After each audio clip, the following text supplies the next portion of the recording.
The new Insidious movie is here, and as a self-proclaimed avid horror fan, I of course had to go see it. However, I was reluctant to go see this movie. But why, I hear you asking? Because all these films suck, and this one sucks the most. And you know, since everyone thinks I'm a homophobe now because of my last review, which isn't true by the way, I'm gonna get even more hate from the Insidious fanbase, the fact that I hate not just this movie, but all of their movies. Because for some reason, so many people like these movies, and I cannot fathom for the life of me why.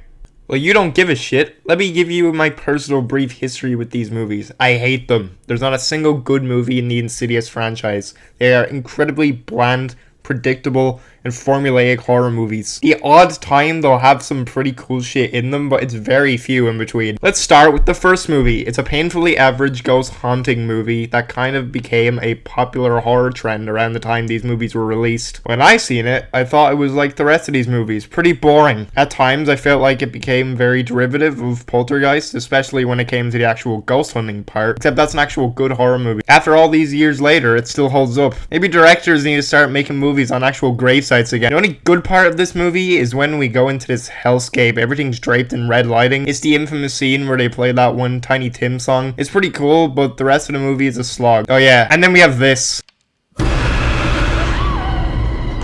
People regard this as genuinely one of the best jump scares in all horror movies. What? I mean, to me, jump scares are awful because of how formulaic they are, for one, and how cheap jump scares are anyway. But you're telling me this is the pinnacle? Let me break down what I hate about it. Firstly, it's in daytime. And I'm aware you can do horror in the daylight, many have and they've worked effectively, but here it doesn't make sense. Secondly, you can see the woman character look in the direction of the demon, so if you're observant, you already know something's gonna happen. Third of all, the demon is laughable in its design. It's been said before, but he fucking looks like Darth Maul. It's just shit. The second movie is a little bit better, which is saying a lot because I remember none of it, and I watched it for the first time this year a couple of months ago. We get to see Patrick Wilson's character as a kid and realize he's been through hauntings before. We keep cutting back and forth with past and present like this movie thinks it's the horror equivalent to Godfather Part 2. But in fairness, I actually think it's a cool idea here as well. Patrick Wilson gets possessed at one point, so he goes a little crazy and the demon makes him want to kill people. So now we're a little derivative of The Shining.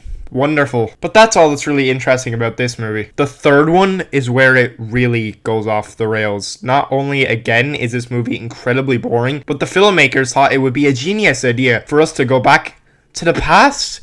We see the origins of the ghost hunters teaming up with Elise, which if you're a fan of this series is cool, I guess. But we follow this random teenage girl. She gets hit by a car early in the movie and it's pretty funny.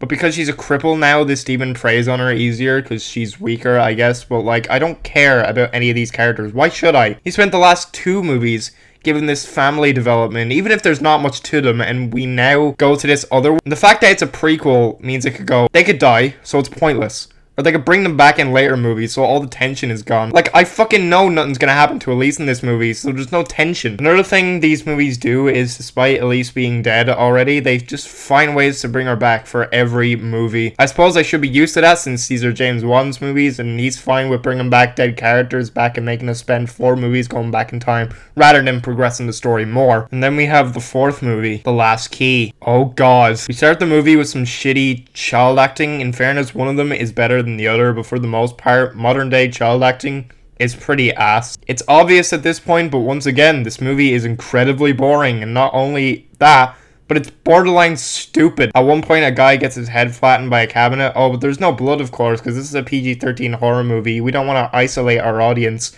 even though no one gives a shit about these movies. You know, we gotta appeal to the teenagers that go to these movies, that they don't go for a horror movie. They just go so they can make out with their girlfriend the whole time. How this IP got a franchise of 5 fucking movies at this stage is actually beyond me. These past 2 movies have just been filler. They make you think everything we just saw has a bigger part in everything, but it's mostly all pointless. So now let's talk about the new and quote-unquote final movie, The Red Door. This has become the worst movie in the franchise. Patrick Wilson not only is the leading man in this movie, but he's taken up the director's chair. And listen, I'm not discrediting him as a director. It's his first movie. I don't want to blame him for how atrocious this film is. That seems to be completely down to the writing. He adds some artistic flair into this movie. There's a really impressive shot at the start of this film that looks straight out of an Ari Aster movie. And yeah, there's some consistently pretty good shots in the movie, but not through all of it. Basically, I'm saying if there was more style in this, it could have saved it. I can already tell the studio crammed this nostalgia bait into the movie. I'm jumping ahead a little bit, but near the end of this movie, it turns into,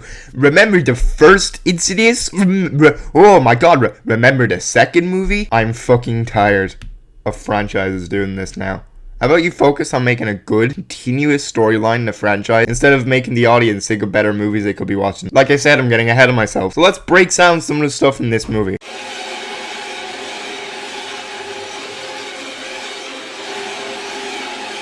Lambert family suck. They shouldn't be as big of a family as they are because the writers clearly only care about Dalton. I feel so bad for the other kid in these movies. He's been sidelined since the beginning, and the actor himself has gotten nowhere near as famous as the other kid. If the two of them went to school together, he'd probably shoot it up. Patrick Wilson's character is okay. He isn't developed that much further from the other movies. All we really find out is some bit about his parents, and that's all. The wife is a fucking bitch in this movie. Spoilers if you care. So in Insidious 2, they get their memories wiped of the events that happened, and so because of this, Patrick Wilson doesn't remember at least a year with his family. So his wife, with her enormous brain of hers, decides, I'm gonna divorce you. You know, instead of talking things out better, and maybe even telling your kids what the fuck happened. Like, I get it. She's trying to protect them or whatever. But there has to be some part of your dumbass brain that thinks, bottling things up could probably jeopardize my family. But no, she just divorces him. They even make a case in this movie that forgetting it doesn't do anything to the demon. It's better to live with what happened because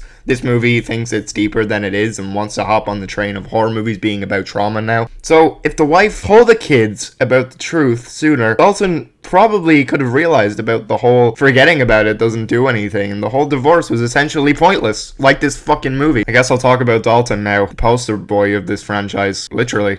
I don't have a problem with Ty Simpkins. I think he's a fine actor. He was great in The Whale, but my god, what they do to his character in this movie is insulting. They make him a college kid, which fair enough, that lines up with the timeline of the franchise, but he's still in this, ooh, I'm edgy and I hate my dad phase. If you're still this kind of person in college, I'm sorry, but you're a loser and you need to get over yourself. There's a scene early on in this movie where Dalton puts AirPods in so he can't hear his dad, and then immediately after is able to respond to him without having to take them out. We don't even see him pause his music or anything, so that's great filmmaking already. I suppose his acting is fine. He's clearly trying in this film, so good for him. I mean, most people are. Like, Patrick Wilson is fine in this movie too, but oh my god, there's some points where it really could have used another take. He goes from just being okay to borderline bad at times with some of these line deliveries. You want to talk about bad acting? They bring in this comedic relief character, and it's all she's really used for. She's Dalton's roommate in this movie. I guess that's as much character as we really get about her, and she is awful in this. She's written so terribly, and it just gives off the feeling of this movie was written by middle-aged white men in a boardroom who have no idea how young adults talk nowadays. Because all their dialogue is so bad. Actually, most of the dialogue is bad in this movie, but I really just didn't like her character. I was waiting for her to get killed off, but she never did. I think another fair reason I don't like this character is because since she's the comedic relief, she takes over the role of the previous comedic relief of Specs and Tucker, who in this movie are reduced to cameos through a YouTube video. Yeah, nice videos, guys. I'd rather binge watch 1,000 videos of the Spectral Sightings YouTube channel than watch this movie again. So this is a horror movie. So I guess you want to know.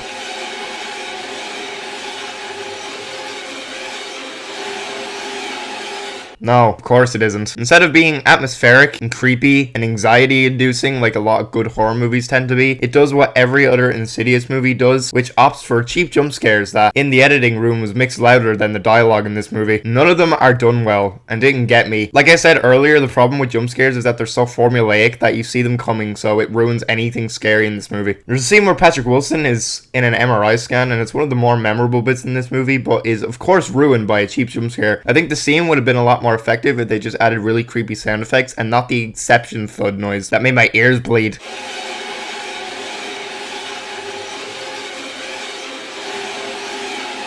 So at the end of this movie, we find out Patrick Wilson can both see spirits and astral project himself. Lynn Shay comes back, like, at the very end of this movie. She also has a cameo, like, just reduced to a fucking YouTube video earlier on in the movie. But she comes into it, and the way they stage her little moment at the end of this movie is actually so laughable. I think it's supposed to be some kind of emotional revelation for the fans of this franchise, but it just came off as the funniest thing ever. But he essentially now has the powers that Elise had in the other movies. So here's why I think Blumhouse is going to be a bunch of greedy assholes and make 5 more of these movies. I think they're setting up Patrick Wilson's character to be the new Elise. If they wanted this to be the end of the franchise, they would have killed him off. They almost do. They almost give him like a big sacrifice moment that he's gonna, sacrifice himself to save his kid. But they don't go through with it. But what they can do now, and I shouldn't be giving them ideas, but what they can do now is have Patrick Wilson team up with a new family and be like, I can travel to the spirit realm. I will help you get rid of this demon. And so Blumhouse can make like 5 more of these movies and Patrick Wilson's wallet can get fatter and fatter. You know what I liked about this movie? I liked the trailers before it started. They were all horror trailers. Don't go see the film. There's clearly more horror movies that are worth a shit. Hell, the fucking FNAF movie will undoubtedly be better than this. Overall, this movie is just awful. Pretty bland. It's boring like all the other Insidious movies. Like I said, I don't believe that this is the ending, but they're advertising it as the last movie, and if this is really how you're gonna end your franchise, what a sour note to end on. I'm putting Insidious at a 1 star. Yet another boring, pointless waste of time in a franchise that never should have been a franchise to begin with. Like, I swear to God, you don't need to watch 3 and 4 to understand this movie. Trust me, they are filler movies. Did I expect this? A little bit. But did I expect it to get this bad? Not exactly, so I'm still disappointed. So yeah, just